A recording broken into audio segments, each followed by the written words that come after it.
As long as you're not taking too much Viagra, you're good. None yet. How about you?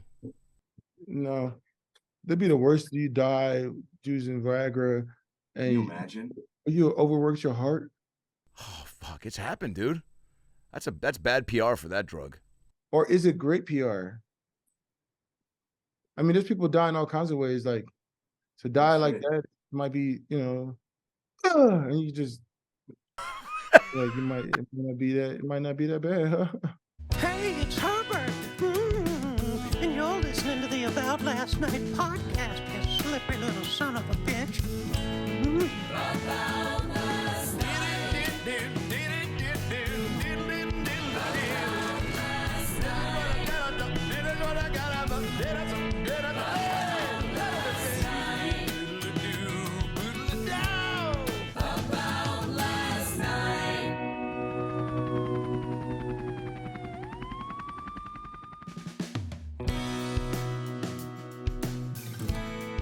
Happy Monday. Welcome back to the About Last Night podcast. Hope you guys are having a great start to the week. Hope you had a great weekend. I'm in Austin, Texas, getting ready to do Kill Tony here at the Comedy Mothership, Joe Rogan's new club. I had a blast in Florida. I appreciate everybody that came out to Coastal Creative in St. Petersburg. What a cool venue. Shout out to Zach. Shout out to Dan. Shout out to Josh and Davis, the other comedians. Great weekend. Clips coming. And this week, I'm going to be in Philly at the Punchline Thursday through Saturday, September 14th through the 16th at the Punchline in Philadelphia, Pennsylvania. Come out and see your boy. And then, of course, September 21st to the 23rd, I'm shooting my special, baby. Madison, Wisconsin. Comedy on Stage. Cannot wait. So fucking pumped. If you want to come, be a part of the great night, please get tickets. AdamRayComedy.com or ComedyOnState.com. September 22nd through the 23rd. 21st will be a warm-up show, and then we're filming the 22nd and 23rd. I cannot wait. Please come out and see your boy. Tickets at AdamRay.com. Tickets at AdamRayComedy.com. I'm tired. And, of course, all your merch at AdamRayComedy.com. Twitter, TikTok, Instagram at AdamRayComedy. Check out the Dr. Phil and Bill Burr special on my YouTube channel. Check out Adam Ray Live from Portland. And check out this special episode with Seahawks Super Bowl champion and legend, defensive tackle, Pro Bowler Michael Bennett. Holy shit, what a conversation. We talk everything from social issues to Super Bowls to his brother Martellus to coming up, a football stud, a military kid, getting to Seattle, getting cut by Tampa Bay, and we do a little rapid-fire name word association at the end with a lot of fun characters from his past, and it's a great episode. If you love football and you love people, you're going to love this episode. So get into it and enjoy it, and subscribe, of course. Subscribe right here so you can get all the fun and clips and episodes coming up. We got Patrick Adams from Suits coming up. We got, who else do we got? We got Jim Wolf, Major League Baseball umpire for 22 years coming up. We got a lot of bangers locked and loaded that I can't really say yet, but and a big announcement coming soon. I cannot wait. Again, come see me, Madison, Wisconsin, my special, filming it, Comedy on Stage, September 22nd and 23rd. Tickets at AdamRayComedy.com. All right, enjoy the episode with Seahawks Super Bowl champion Michael Bennett. I was looking up some other Michael Bennett facts, and Mike Bennett, the pro wrestler, came up. How often does that happen? No, it's the dancer, the Mike Bennett, the wrestler, the Mike Bennett, the terrible politician. It's all of those. Yeah, no, you know what it sucks? I don't know if you ever get like the Google alerts, but I'll get like from time to time, like, people Google alert, like, from maybe some movie or TV show, but then I'll get Google alerts of like Adam Ray Johnson was arrested in Jacksonville, Florida for, fucking eating bath salts again and robbing an AM/PM at, You said eating bath salts? Eating bath salts.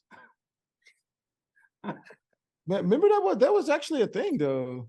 That was a thing, man. That was when kids were, that was like pre-Tide Pod. Remember when kids were trying to find a way to mix it up? To do anything not to just not listen.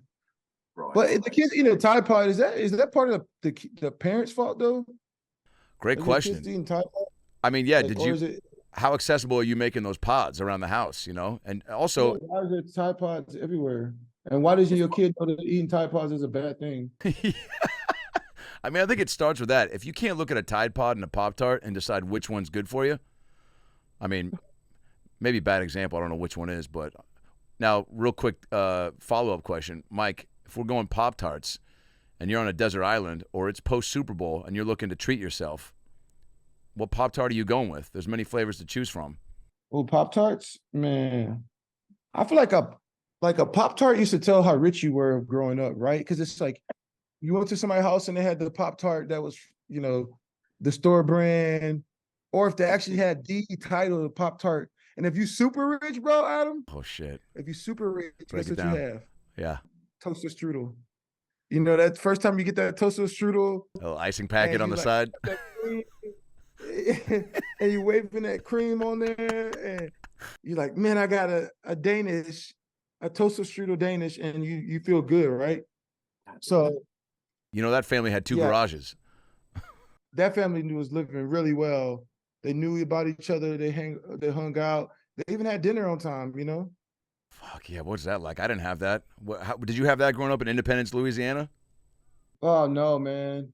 Like I feel like growing up, my parents, like I feel like we always had like Sunday dinners and like that kind of stuff, Nice. like the church growing up type of family where, kind of like everybody got to eat at the same time type of thing. Right. But yeah. You grew up there from when to when before you went to Houston? Man, I grew up, I went there, Texas, then back to Louisiana. No, I went there, California. Then I even lived in Washington for a little bit in Bremerton. My dad was in the military. And then I came back to California, San Diego again. Then when my dad got out the military, we moved back to Louisiana for just a short period of time, maybe a year and a half, 2. And then we went back to Houston. So I think I got to Houston when I was like 10 or 11. So you and Martellus, your brother, were military kids. You guys bounced around a lot? Yeah. Damn, I didn't know we bounced around a lot. Like being a military kid, like you always are on the move. You're always kind of working. You're always trying to figure out, when dad's coming home, so, and just like the whole idea, like, how safe is everybody, so that's always hard. So that's what kind of made the national anthem thing very difficult, because it was kind of like people thought that you didn't have anybody that was in the military, and it's like, no, my whole family was in the military, Yeah. and so like, having to make people understand that, I think that was one of the most difficult things, like, because we were kind of more talking about humanity, what the military is fighting for, like the idea that people have fair treatment in America, the idea that people have fair water, people are in education, and that they will be safe from police violence, So I think that's what it was mostly about. It never was against the military, because most of our families, like the military represents, poverty in America, right? Because most of the people that go to the military are people who have come from struggle and want better for their life, and they want discipline. So the military provides that. So a lot of our parents and cousins and uncles, grandparents, were in the military.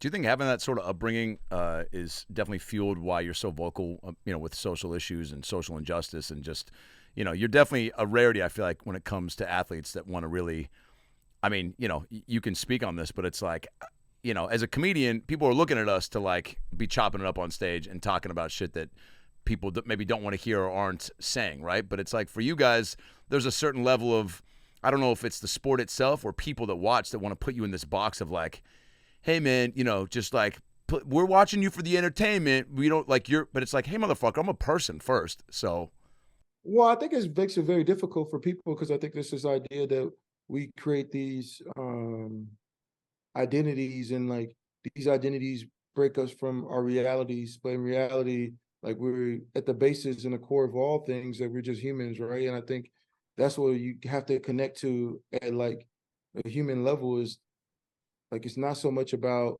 like, oh, you do this sport or you do this job. It's like, how do you feel when something happens to a fucking other human? Like, how do you feel when you see Maui? How do you feel when you see tragedy around you? And what are you willing to do to stop tragedy around you?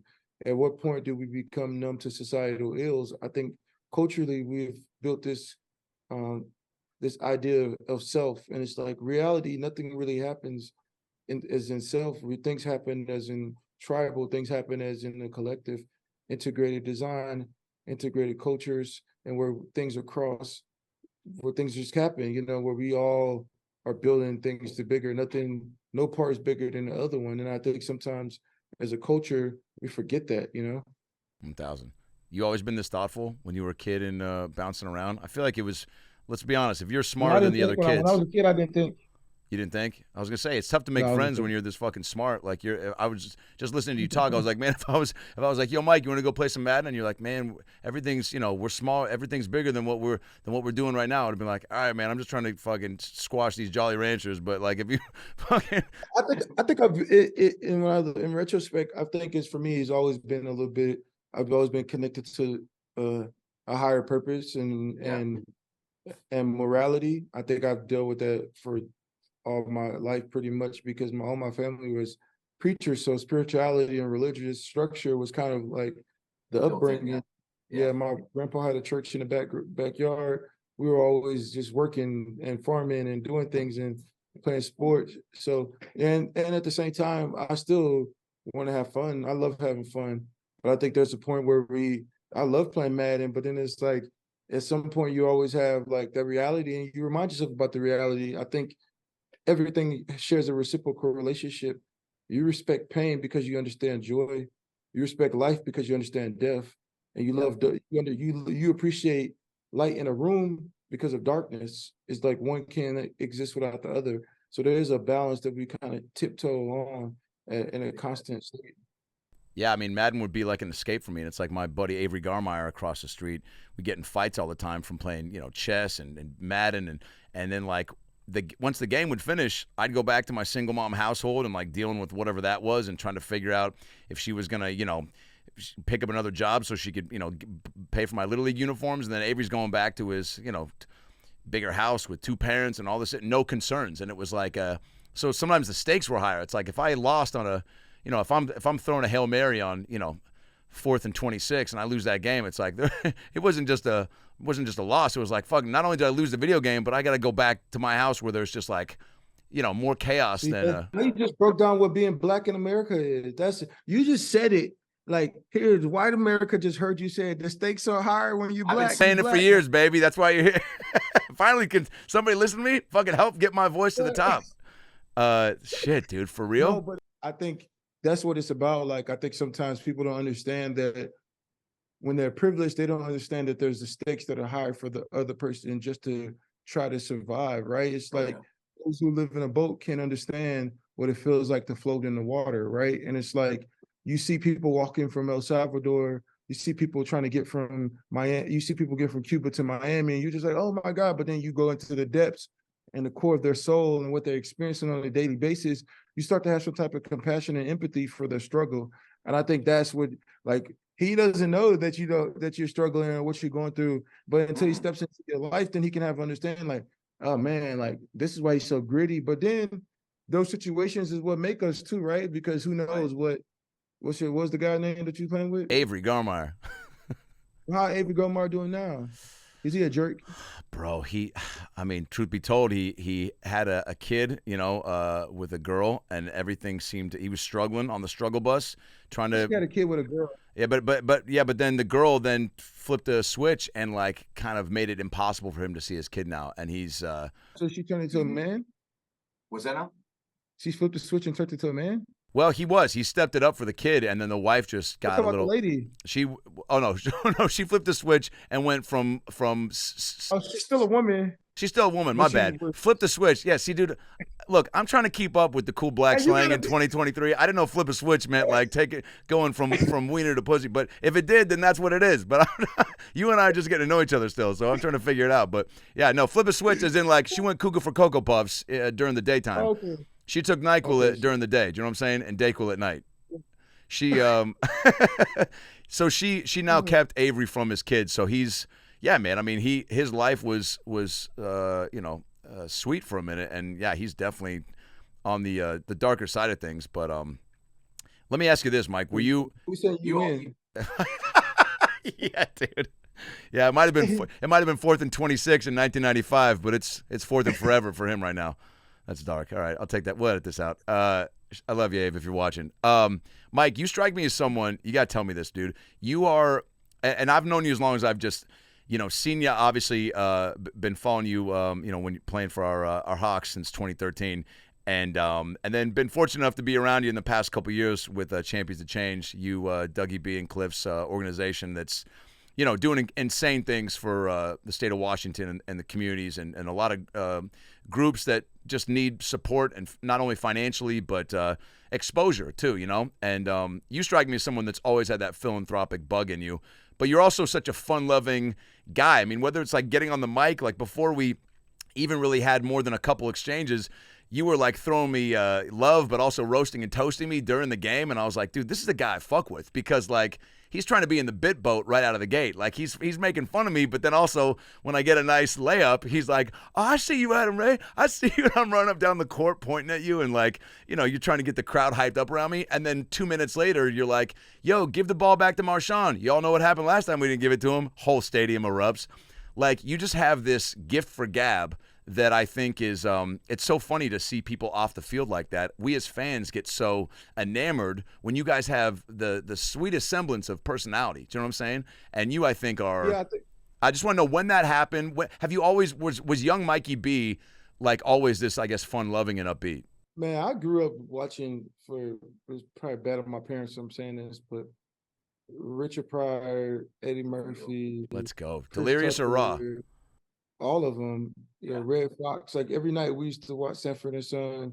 Like, you know what I'm saying? So I grew up around, that type of comedy where it was just like you know how to, like, how to balance a joke or balance the thing, like the joke isn't to tear the person down. The joke is to be funny. You know what I'm saying? And I think sometimes we have a hard time of doing that, right? They get to the point where they're being so negative with the joke that it's like they can't find the balance in the joke to like that. Maybe you're trying to highlight something and you want to highlight it, but you need to, find a way of being able to tell the truth of that subject and the irony of it, and I think that's kind of where I grew up, like in that between that line. And I think, people kind of get, misconstrued, especially when you are an athlete and you connect to human issues and you bring light to those things, and then you bring humor or explaining it. You kind of get to that place of being like,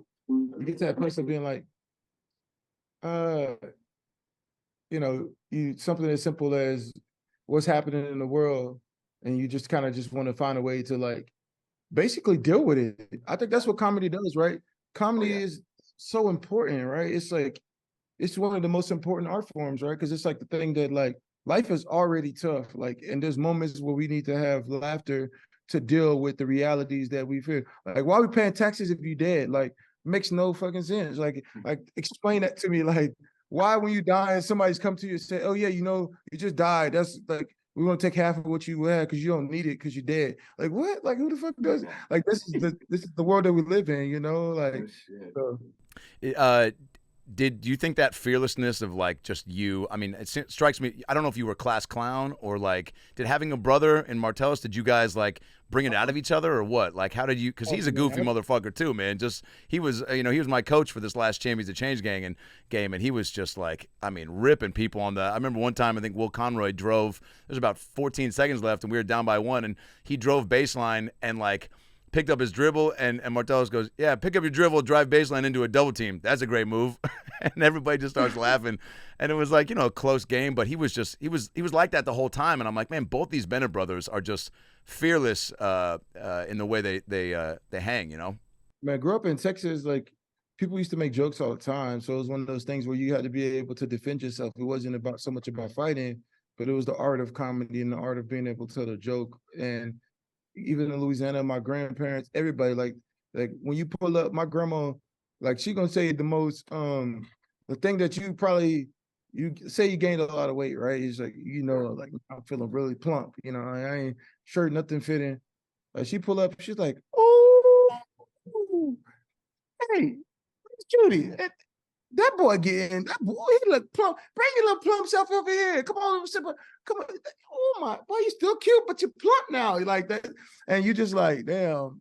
All right, grandma, you tell me I'm cute, but I'm fat. You know what I'm saying? So it's like, those are people I kind of grew up with.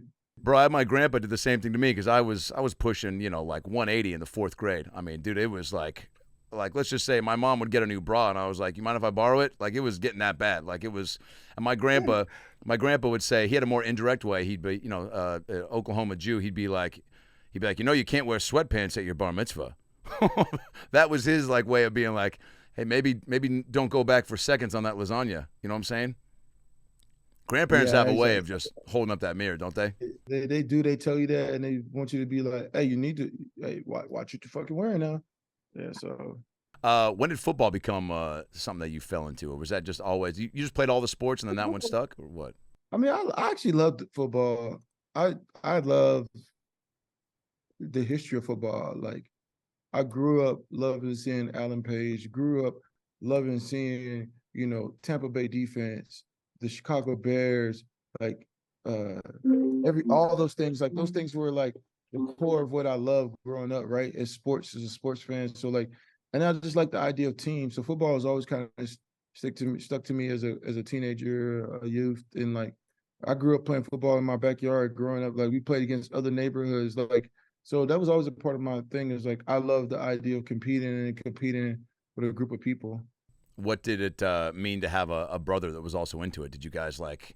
No, that was the best part of it because we were on teams, throwing the ball to each other, catching the ball, and it made it a lot easier in the NFL, right? Because it's one of those things where not a lot of people not a lot of people you can talk to that really know what you're actually going through.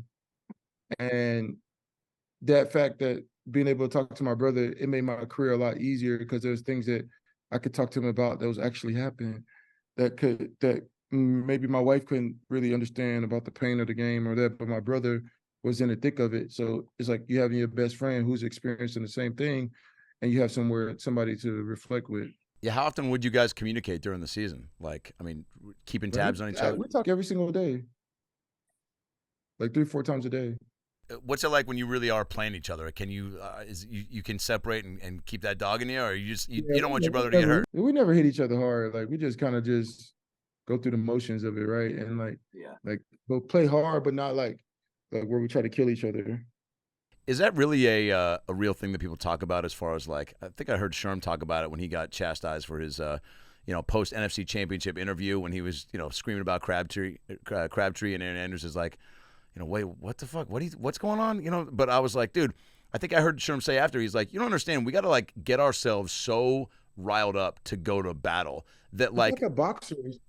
The adrenaline is so high at that moment. Like you can't expect someone to come on. If anything, I was like, I'm surprised Sherm didn't drop fucking every curse word in the book. When you're that riled up, especially after a play you made like that, and then you shove a mic in someone's face, like get out of here to expect them to be composed. But I think that's hard for people to understand. It's like when they go into around the lines in the Serengeti and then they get bit and it's like, what'd you fucking expect? You were in the Serengeti. You know what I'm saying? Like, it's like that with football. Like you put people through these violent things in the whole game and you expect them to have some type of composure when they, like you said, I wouldn't even say, adrenaline, it's just violence. It's like, really, when you play in football, it's like you have to choose violence all the time or you're going to be, it's going to be too much, Eat or be eaten, right?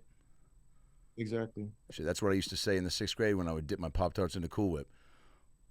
Mike, what when you got to Seattle in 2013, right? You went to Tampa for a bit. I want to hear just like that transition from Tampa back to Seattle because you got drafted, went to Seattle undrafted, right? And yeah, it's super hard. I think that coming to the NFL, like, I mean, I was thankful to come to Seattle, right? Because it was like one of those things where it was like a beautiful place, I couldn't imagine like going to like a Cleveland, like no offense, people who are listening from Cleveland. Hey, man, I was just there. They got a great comedy club, but yeah, that city is still trying to figure it out. Yeah, it's been 5,000 years, but yeah, so Cincinnati or something like that. But to go into Seattle, where it was just a beautiful place to win, it was not too high, and then to go in there with like people that I already knew, like it was the best place, and I worked really hard, and like it was my first time getting a taste of the business, and like getting cut and then going down to Tampa was really good for me too because it was like this opportunity to create. I went to stay in Seattle but I don't know, maybe going to Tampa looking back was probably the best thing to happen, right? It's like I felt like I always had that that fight and that, you know, that fight and that culture and that identity that I wanted to create. And I think being an underdog was super important. And I think being in Tampa allowed me to like blossom because I ran into other players. I think running into Rondé Barber was somebody that really helped my career blossom and grow, you know, or getting to know Barrett Ruud or getting to know, you know, Raheem Morris, Styles G. White, you know, all these people. And it became Jimmy Wilkerson, like all these people that was like super, and then I got to play with Gerald McCoy, and that was like a whole nother changing moment too. Was it a gut punch to not even get drafted, or once you just got picked up by a team, are you just like, fucking let's go? Man, not getting drafted is super hard, and it made your career more difficult to succeed, right? Because you're dealing with the idea of being is basically like starting off as a pawn and becoming a king. Like people remember that you was a pawn. Like if you start off as a king, you start off as a king, you know. And so like that was a whole journey for that. It's like you have to go through all these steps to reach the plateau of what greatness is. And like being in Seattle, being around, but like that made me more hungry. And I think being there at that time, maybe being drafted, I wouldn't have been as successful as I ended up being because I had the idea of that. I know what it felt like to go unhungry, you know what I'm saying? To go sleep. Yeah, 1,000. So you think so? Yeah. So going to Tampa for a little bit. How did the opportunity to come back to Seattle arise? And was it a no-brainer, or was there a little bit of animosity of like, I don't know why it didn't work out? Yeah.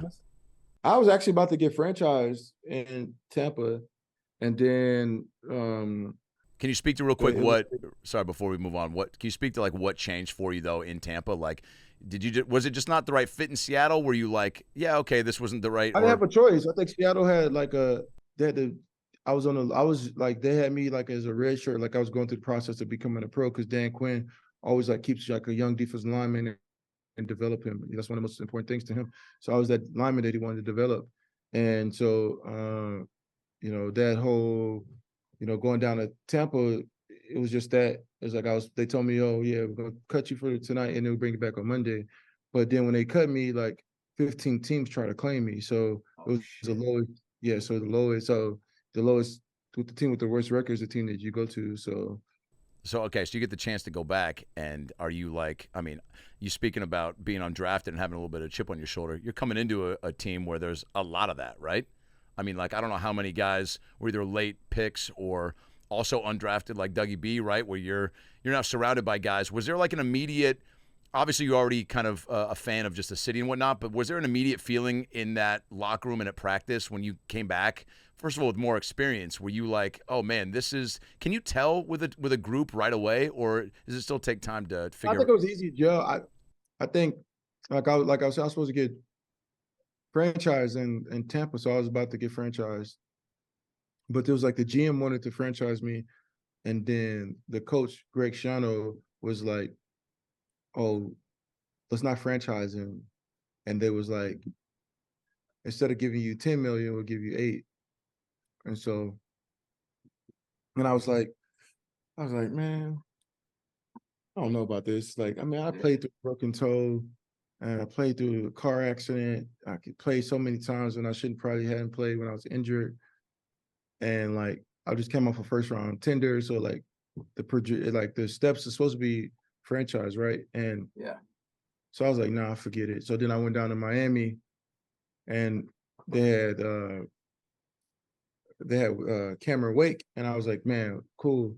I was like, okay, I think I'll sign with Miami but then I started thinking about it. I was like, damn, everybody in Miami that go here, they always get divorced. And I started saying, well, you know what? Maybe I shouldn't live in Miami. So then the Seahawks called me.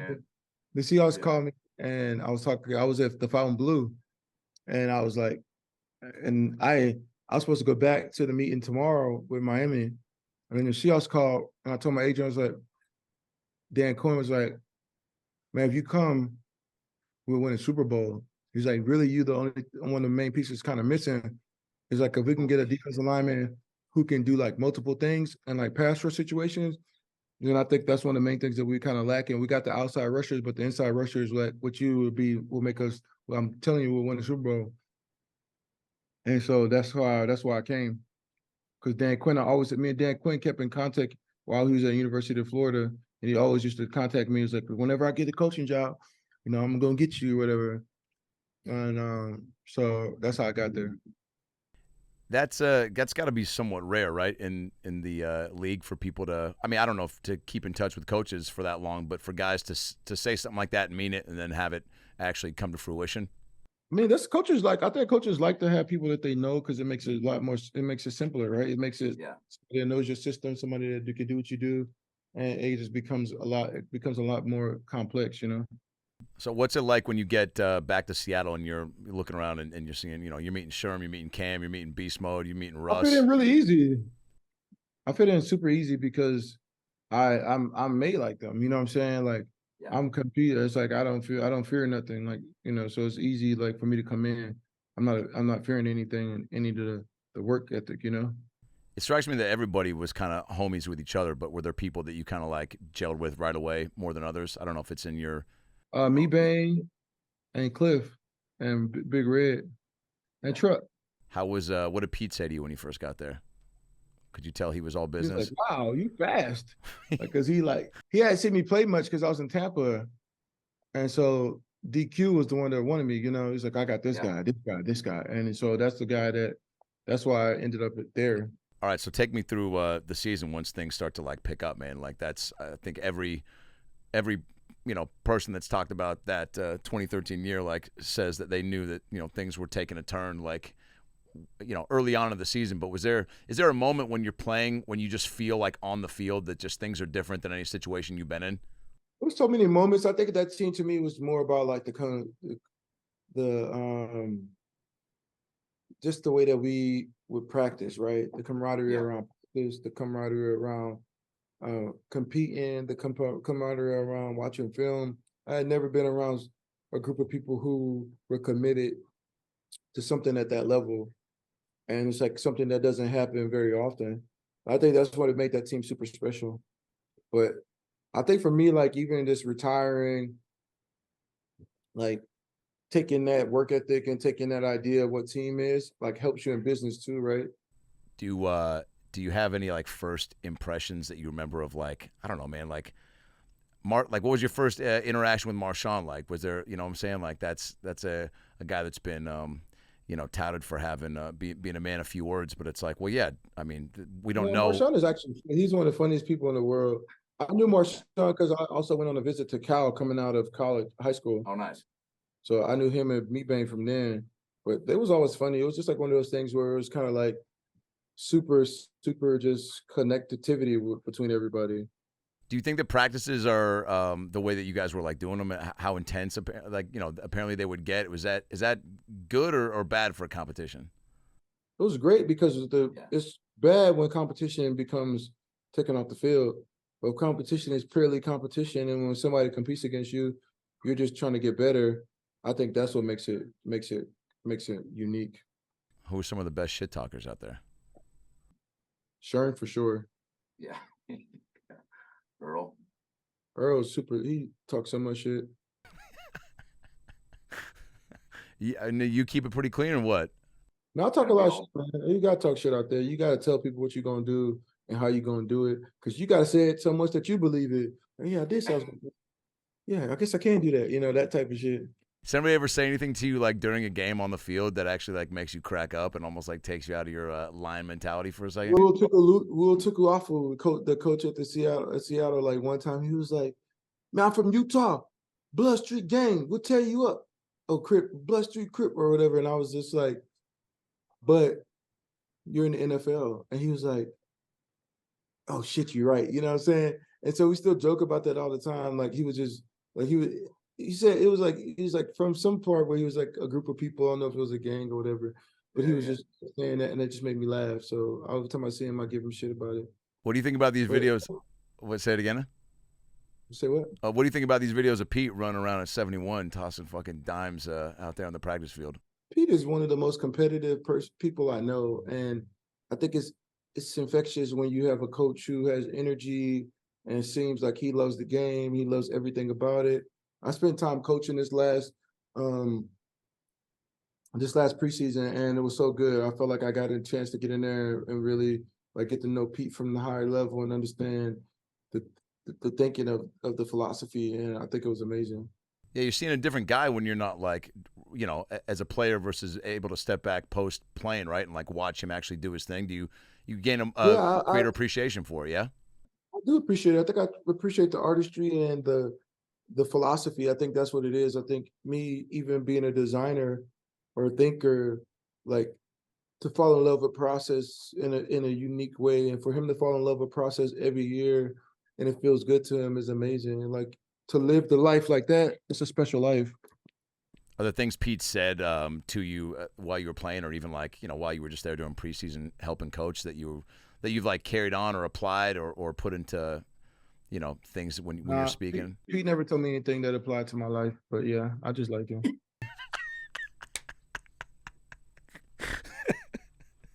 Are you tired of going to the grocery store? Are you just so bamboozled by how many foods and products there are, and you want to eat, you need to eat, it helps to keep you sustained and alive, but you don't know what to make? Well, have no fear. HelloFresh is coming in hot to save the day. Guys, Adam Ray here for the About Last Night podcast, and I'm here to tell you about HelloFresh. You know who they are. They're the #1 America meal kit out there because they've been jamming and rocking and rolling and filling up your tummies and hearts for years.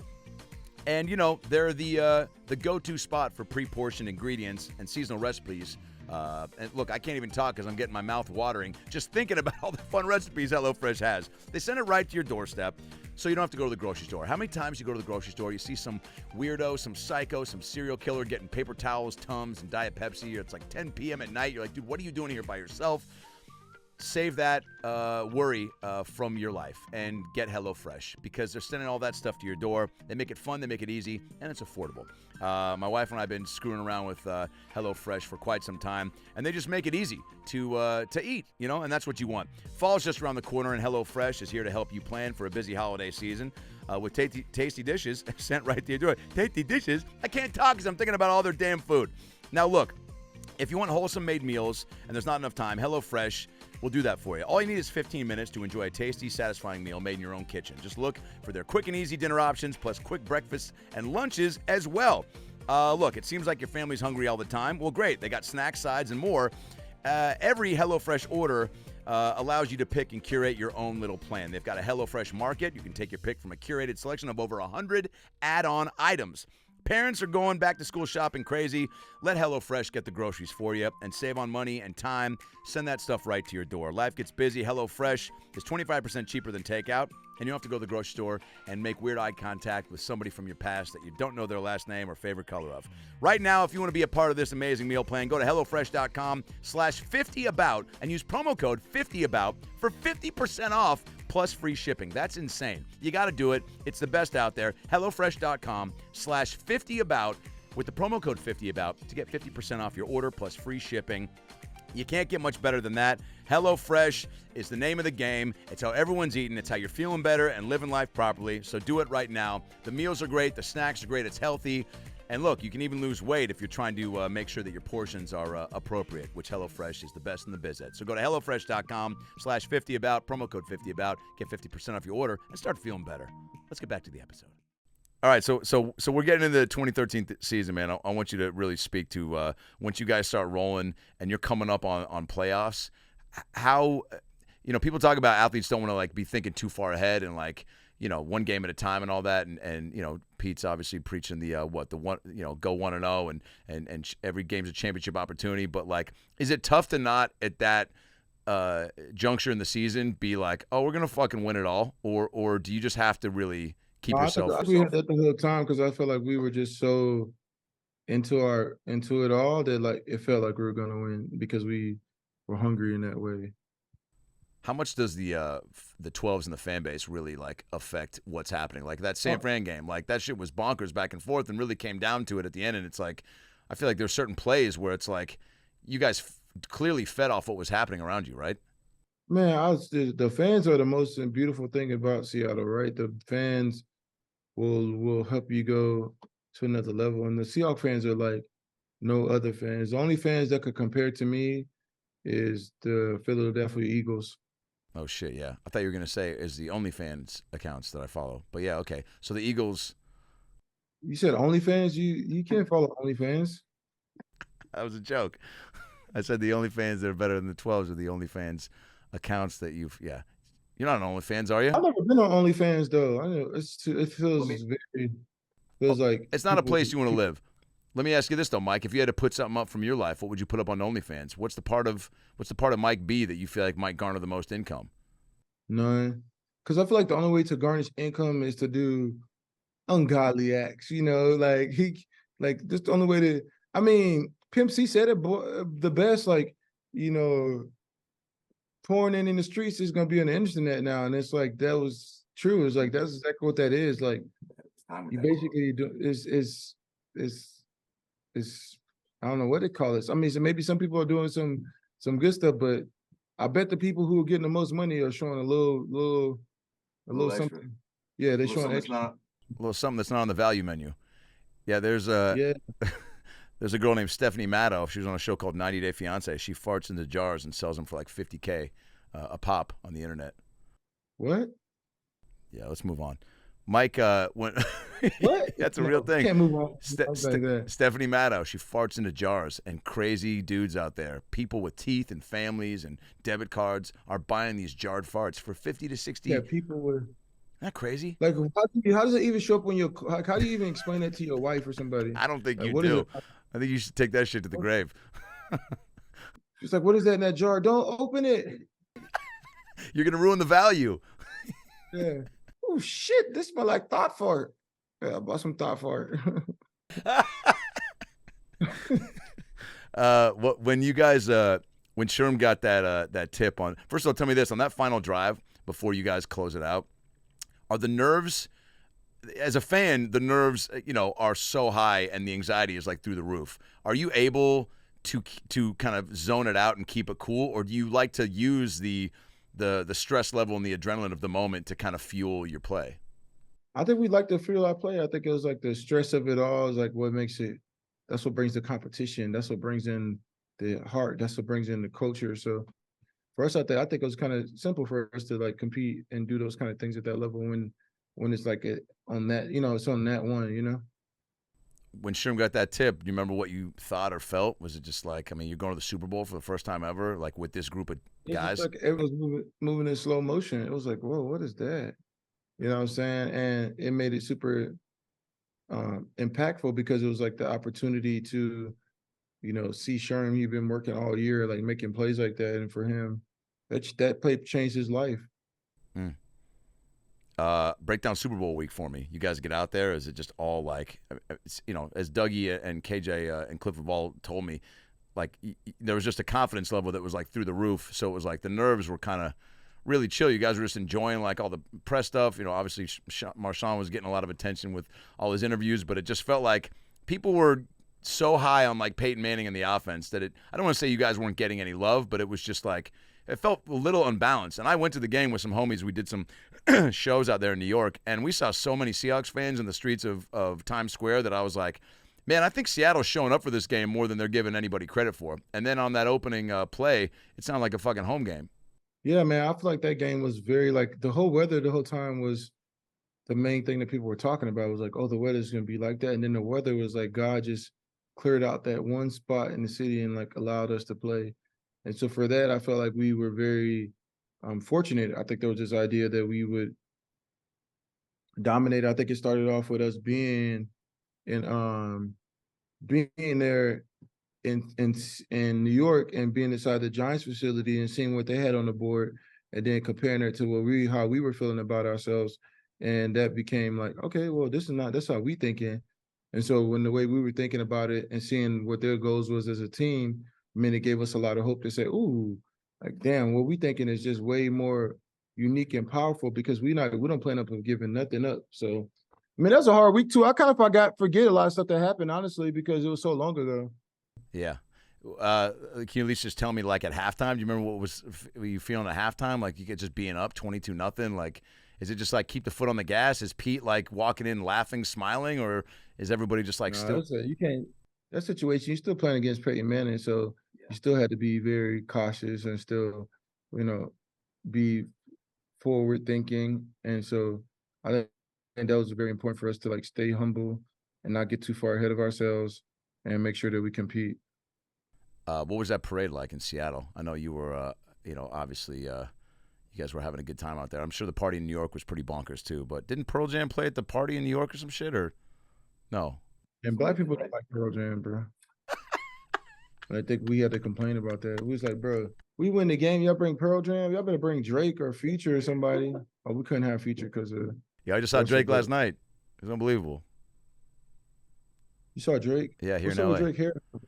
I don't know, man. He had some outfits that I definitely wish I had the confidence to wear. People were going nuts. I've never been to a Drake concert before. This shit was unbelievable. I've never been to a Drake concert. Drake is a great performer, though, huh? Oh, he's just unbelievable. I mean, that's the showmanship on that guy. I get it. My wife's obsessed. I've never seen so many white girls that probably aren't in the twerk times of their life. Just fucking break it down, dude. I mean, everybody was just everybody was twerking. I mean, I even tried to back it up a couple of times and was asked to leave the arena, but I mean, things were people were just going for it. That guy brings out the another side of most fans of music, Yeah, Drake is a pretty powerful. He has a lot of. He is very in tune to his people. You know what I'm saying? He makes music for the people that listen to it. What's on the Mikey B playlist? What's on the Mikey B pump up playlist, like pregame? Mine is Gil Scott-Heron, Marvin Gaye, Future, Jay-Z, Kanye, Kendrick. I mean, can we even say Kanye anymore? Or is he fully canceled? Let me know. No, I think. Because you're Jewish, right? Yeah, oh yeah. Thanks, brother. How'd you know that? You said your grandfather's an Oklahoma Jew. Yeah. And that's not derogatory. This is his words. I got to be real careful. This is No, dude. I think what he said, and he said Oklahoma Jew. Oh, I said Oklahoma Jewish man. He said the other part. I just want to be clear, so I don't, You're spot on, so Mike. I don't get canceled. No, you ain't gonna get canceled. You ain't gonna get canceled. You already did, dude. You got through one pregame broadcast cancel free, so I think you're on the right track.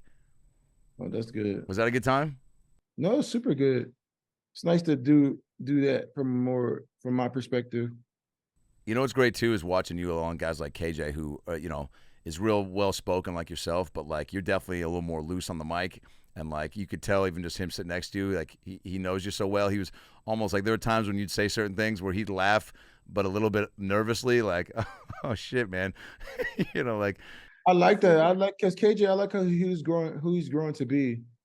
I think there's a sense of what KJ is experiencing that's super powerful, and the growth of who he is kind of amazing. So I like seeing him grow and like being like, man, you don't have to be so uptight. You don't have to follow the same rhythm that everybody else is following. You can create your own rhythm. Is that a guy that you could easily tell was going to kind of segue into the analyst and broadcasting world? No, actually, no, because he didn't really talk that much, and then all of a sudden, now he talks too much. All right. So, win the Super Bowl. You guys go back. Talked about it at great length. Experience. What do you take back from that whole experience? I guess That is really not about it's really not about the game. It's really about the relationships that you make along that time for that game. I think those are the biggest thing I learned that time. How about the game leading up to it? Craziest game you ever been a part of? It's the second craziest game I've ever been a part of. What's the first one? Champions of Change game last year? No, the Cowboys versus the Eagles in 2018. Oh shit! It was like a crazy game, back and forth, and like, what's name just got there and he went for like 210 yards of 5 catches. Like it was kind of a back-to-back game for sure. Yeah. All right, so you guys talk me through at least the end of the second Super Bowl. You guys, what's that offseason like? Are you taking just like, are you in full vacay mode? Do you guys all keep in touch? Was the locker room everybody just like, all right, see you when I see you? Was it like? No, we always super cool. I think for us it was like this idea of like, if you died and you went to heaven and then you got there and you was like, okay, cool, what's next? And that's the kind of what the whole process was like we already did the thing that was supposed to be the most beautiful thing in the world. Yeah. And you tell them we're supposed to do it again. And so that was kind of the thing that everybody had to figure out. Yeah, for me, I was like, I don't know, man. Like, it's so tough to get one Super Bowl. Going back is already incredible in itself. So, I mean, obviously, like, everybody wants to always win and be on top. But, like, do you think because of your just kind of the way that your mind had formed over the years and your upbringing and just kind of how zen you are about things, like, do you think you had an easier time processing all that than other teammates or what? Yeah, I think I had an easier time. I didn't have a hard time processing it because it's like, of course, what's next, like that's the whole key of it, right? So I didn't really have too much. I didn't feel like overly. I guess I didn't feel like overly. Like I was like, okay, then what's next, and like moving forward. Even when we lost, I always felt like because you win the first one, you're like, well, we can always get back there. And then sometimes, I guess the flaw in that optimism is that you become numb to the journey, to like just expecting to do that, not realizing every time you do it, it's a beautiful journey. Yeah. What was that? You were about to talk about how that parade was in downtown Seattle after the 2013 Bowl. Was that just bonkers? Oh, super man, that had so many people out there. That was one of them things that you can never forget because the amount of people that was out there. It was like crazy, man. What you guys? I mean, didn't Sean have like? I mean, you guys were drinking on that boat and floating and shit. Like, just I didn't drink. no. Can't drink in public. Last thing you want to do is see white America seeing a black man get drunk on TV. Is just not good. All right, I want to do a quick thing here before we close out. Appreciate you doing this, by the way, Mike. It's easy. You're homie, man. I appreciate it. Even though I'm getting paid, fans. He paid me to be on here. He pays his fans. Yeah, I appreciate it, man. When are you coming back stateside, by the way? All right, next couple of weeks. Nice.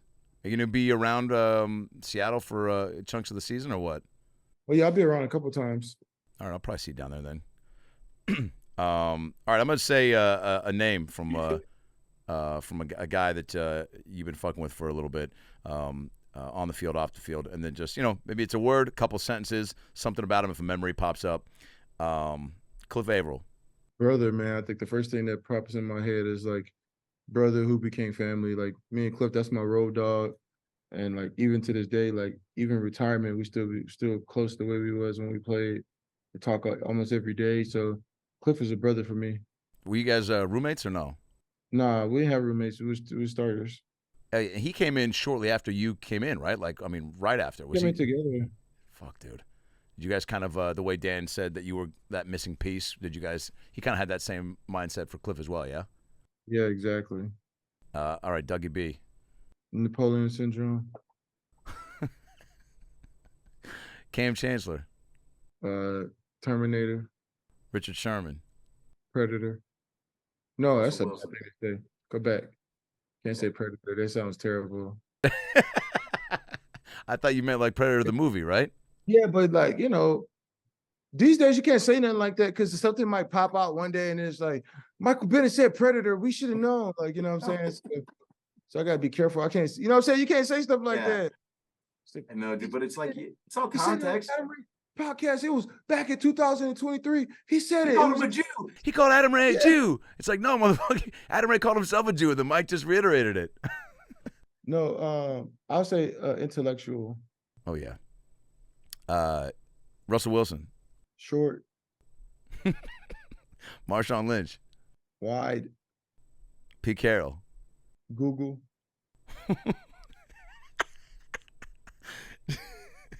Martellus Bennett. Genius. Geno Smith. Geno Smith. Let me see. Remember that cartoon Elf? Yeah, he might as well. DK Metcalf. Androgynous. Tyler Lockett. Why? I got Why you 15 laughing? more of these. Androgynous. That's a good term. Back in the day, this. Your answers are throwing me off. They're unexpected and perfect. Okay. Tyler Lockett. A beast. I think he's one of the most undersized people who has made the most of his career. For sure, dude. John Schneider. Oh, ooh. Hunter Biden. Bobby Wagner. General. Adam Ray. Bill General. What's that movie called when he switched to the black family? What was it called? The Nerd or Wait, you know what I'm talking about? No, which one? Oh, with the guy with the on Saturday Night Live. He goes to the black family? Which one? I think it's the Nerd. Let me see. Let me look real fast once again. Yeah. The Jerk. The Jerk. Steve Martin. When he goes to the Wait, so what is it? What are you saying? I remind you of the movie The Jerk? Yeah. Double entendre. I'll take that. All right, Mike, tell me in the fans, dude, when you're taking it easy and kicking back in Hawaii, how are you relaxing? You got a nice glass of wine, you got some music, you got some guitar. What are your hobbies? How are you My hobby is designing. I make furniture.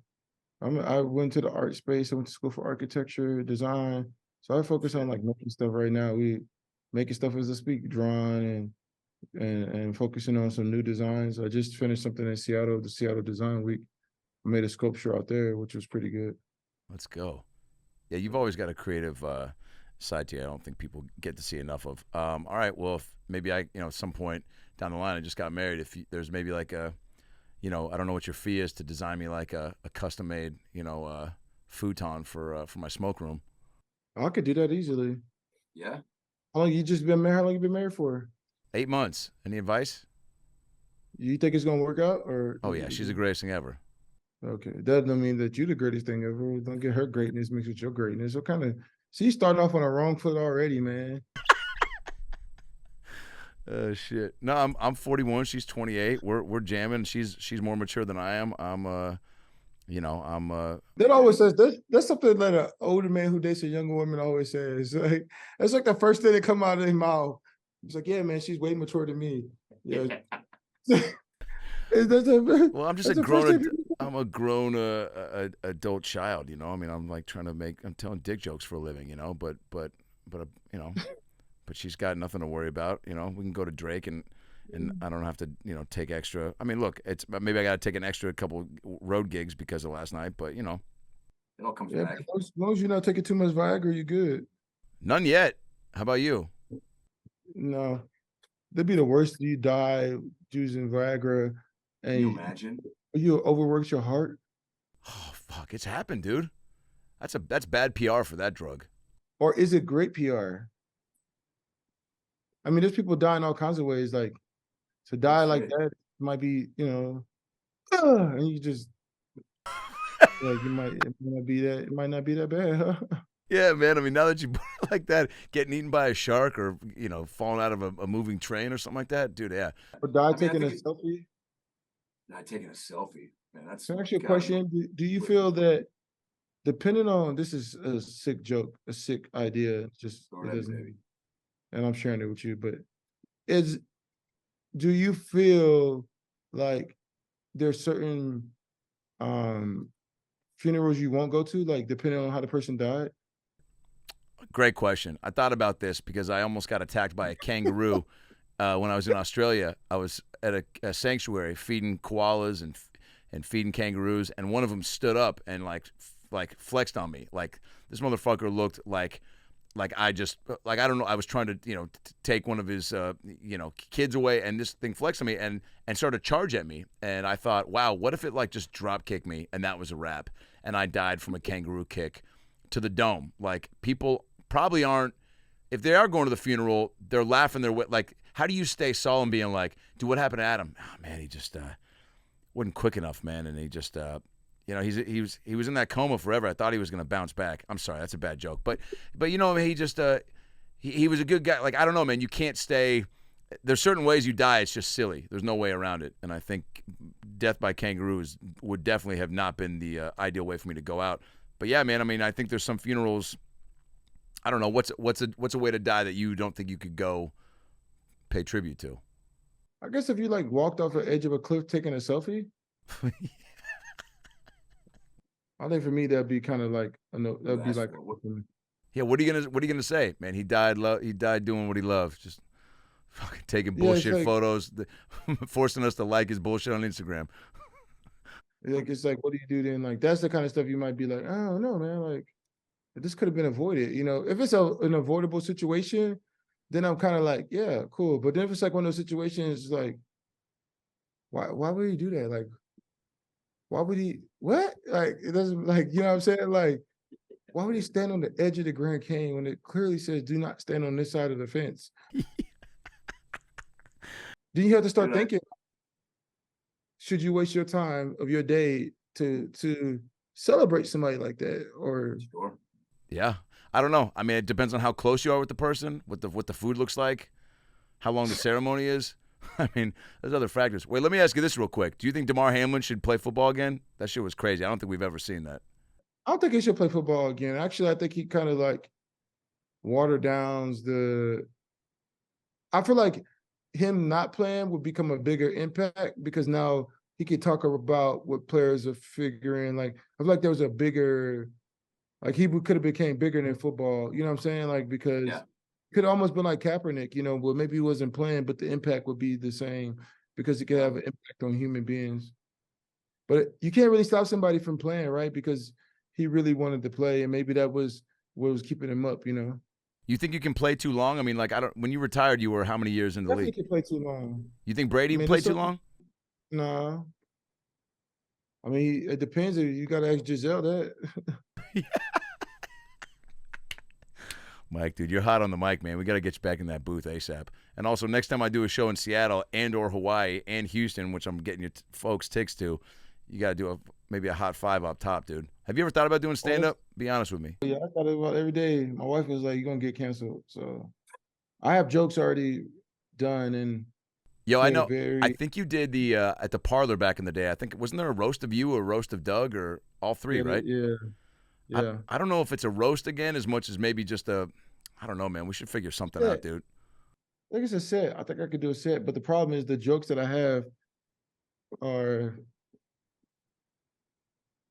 Let's just say if Dave Chappelle met Ricky Gervais. Let's go, dude. It's a great combo. You love Ricky Gervais? Fearless, right? Oh, Ricky Gervais is funny. Oh, Between him and Dave Chappelle are my favorite comedians. Have you seen Dave live? No. All right. Well, let me know, man. I know him and his tour manager pretty well. If he comes out to Hawaii or even wherever you are, let me know. I got you. You saying you'll give me tickets to Dave Chappelle? I got you, baby. This ain't lip service. Live on the pod. See, fans, let me tell y'all something. This is where the relationship can get sticky right here, right? Because now... Now, if I don't follow through, you delete my number. Now I have to come up with something amazing. You know what I'm saying? Like, you offer so amazing, and I have to come up. It's like, who's going to want it? I'm like, yeah, you need it. Oh, yeah, you need something? Yeah, I call Obama real quick. You need it. You got a ticket? I get it. You know what I'm saying? So it's like, now we had like... No, let me tell you, I don't work like that, Mike. I do it out of the kindness of my heart. You can ask my mom. That's so not American of you. To what? To just do it because it makes me feel good? Yeah, that's not an American trait. That's proud of you, man. That's a lot of growth. Yeah, dude. Well, you can thank my mom Puddin' for pumping that through me. I feel like your folks did the same. Your folks were cool as shit, dude. When I met him at the gala, I mean, you know, I got chuckles out of both of them pretty quick. So I was like, all right, you guys got a good sense of humor and a good sensibility because I was throwing some B material at you, and I got you to smirk and smile. What are your folks' names again? They're cool as shit. Penny and Michael. That's right, dude. All right, well, hopefully I see them in Houston. Your dad had a meaty-ass handshake, too. I thought he was going to break all my fucking knuckles. It's just for our ancestors. Yeah. Mike, dude. All right. I love you, man. I appreciate you. It's not lip service with the Chappelle tickets, too. I got you, man. And all I ask is that you get me to raise the 12th man flag on the opening game. That's it. Opening game? Look, see, now you went out. Maybe some game, opening game, you know. I'm joking. Bro, I'm so full of shit, dude. So full of shit. All right, enjoy your weekend. Thanks for doing this. No problem. Was it all right? Quick and easy? It was painless, right? Yeah. You're a G, man. I appreciate it. I'll see you I'm sure I'll see you in Seattle at some point. Yes, sir. Thank you. All right, brother. Thanks, Mikey.